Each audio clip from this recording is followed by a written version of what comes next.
अस्सलाम वालेकुम dear students, hopefully you all are fine. Dear students, आज हम अपनी सेकंड एक पोएम, फर्स्ट चैप्टर हमारा कंप्लीट हो चुका है। आज हम पोएम स्टार्ट कर रहे हैं जिसका नाम है द रेनबो, और ये है इंग्लिश की बुक पेज नंबर 8 पे मौजूद है। और रेनबो का मतलब है, रेनबो जो जब बारिश हो जाती है तो आपको अक्सर आसमान पे बहुत से कलरफुल किस्म के एक बो जो कि एक कर्व शेप होती है, जैसे वो हमें शो कर रही होती है जैसे कोई एक ब्रिज है, ये इस फॉर्म में होती है और इसमें 7 कलर्स होते हैं। आपको पिक्चर में नज़र आ रहा होगा। ये बहुत ही खूबसूरत होती है देखने में, और इसको उर्दू में कोज़े कज़ा कहते हैं और इंग्लिश में इसको कहते हैं द रेनबो। तो ये जो आज की पोएम है ये रेनबो के बारे में है। ये सारा जो है हम रेनबो के बारे में डिस्कस करेंगे। क्रिस्टीना रोसिटी जो है वो पोएट्रेस है इस पोएम की। तो लेट्स स्टार्ट डियर स्टूडेंट्स। सबसे पहले, जैसे कि आपको पता है कि इंग्लिश की बुक में हमेशा जब भी कोई चैप्टर स्टार्ट होता है या कोई पोएम स्टार्ट हो रही है तो उससे पहले उसके डिफ़िकल्ट वर्ड्स और उसके मीनिंग्स हमें बताए जाते हैं। तो यहाँ पर नंबर 1 वर्ड है बो। बो का मतलब है something that is curve like an arc. बो का मतलब है कोई भी मुड़ी हुई चीज़, जैसे जो शेप दे, आर्क की शेप दे, जैसे ये जैसे आपको देख सकते हैं जैसे रेनबो की शेप है तो उसको कहते हैं बो। या कोई कर्व्ड हुई हुई कोई भी गोल, जैसे हम कहते हैं कि ये चीज़ जो है वो एक कर्व्ड है या आर्क की शेप दे रही है तो उसको हम कहते हैं बो। जिस तरह एग्जांपल में हमें दिया गया है रेनबो, मैंने आपको शेप ही बना दी है।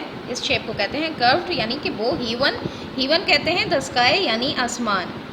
ओवर टॉप्स, जैसे आपको टॉप से नज़र आ रहा है कि टॉप का मतलब होता है ऊपर। Rises over the top of यानी सबसे ऊपर। सेल कहते हैं when a boat travels on water it sails. Cloud can also sail travel across the sky. कहते हैं कि जैसे एक कश्ती जो होती है वो पानी में सफ़र करती है तो उस सफ़र को कहते हैं सेल।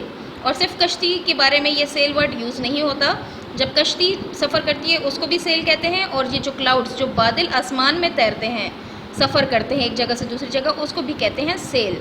तो कश्ती के लिए और बादलों के लिए ये वर्ड यूज़ होता है जब वो ट्रैवल करते हैं या तैरते हैं या मूव करते हैं, उसको कहते हैं सेल। तो आपको समझ आ गई होगी इन वर्ड्स की meanings, Urdu plus English. So now we are starting our poem. Boats sail on the rivers. कश्तियाँ दरियाओं में सफ़र कर रही हैं या तैर रही हैं। And ships sail on the seas. कश्तियाँ जो हैं वो दरियाओं में तैरती हैं, और बोट्स कहते हैं छोटी कश्तियों को, शिप्स कहते हैं बड़ी कश्तियों को। और छोटी कश्तियाँ जो हैं वो दरियाओं में तैरती हैं और बड़ी कश्तियाँ हैं वो समंदरों में तैरती हैं। But clouds that sail across the sky. लेकिन जो बादल हैं, क्लाउड्स कहते हैं बादलों को, वो आसमान में सफ़र करते हैं। स्काई मीन्स आसमान। And prettier than these. और ये जो क्लाउड्स हैं वो शिप और बोट दोनों से बहुत ही खूबसूरत है। दीज हमें कहा गया है सेल और शिप्स को, और बहुत खूबसूरत है वो बादलों को कहा गया है। यानी इसमें बताया गया है कि छोटी कश्तियाँ जो हैं वो दरियाओं में सफ़र करती हैं, तैरती हैं, बड़ी कश्ती समंदरों में, और जो बादल है वो आसमान में सफ़र करते हैं। लेकिन बादल इन कश्ती और बोट्स, छोटी बड़ी कश्तियों से, दोनों से बहुत खूबसूरत है। There are bridges on the rivers. और जैसे आप देख सकते हैं कि रिवर्स के एक साइड से दूसरी साइड पर ब्रिजेस यानी कि पुल मौजूद होते हैं। As pretty as you please. और ये ब्रिज यानी कि पुल इतने खूबसूरत होते हैं कि आप खुश हो जाएं।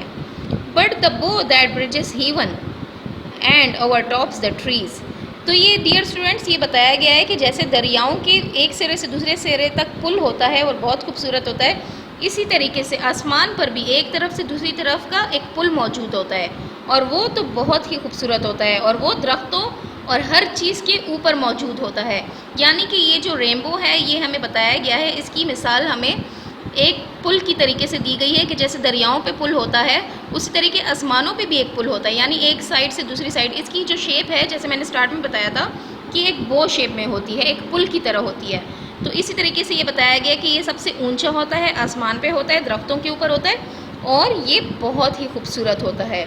And builds a road from earth to sky. और ये इस तरीके से होता है जैसे हमें लगता है कि ये आसमान पे जैसे कोई एक रोड यानी सड़क बनी हुई है।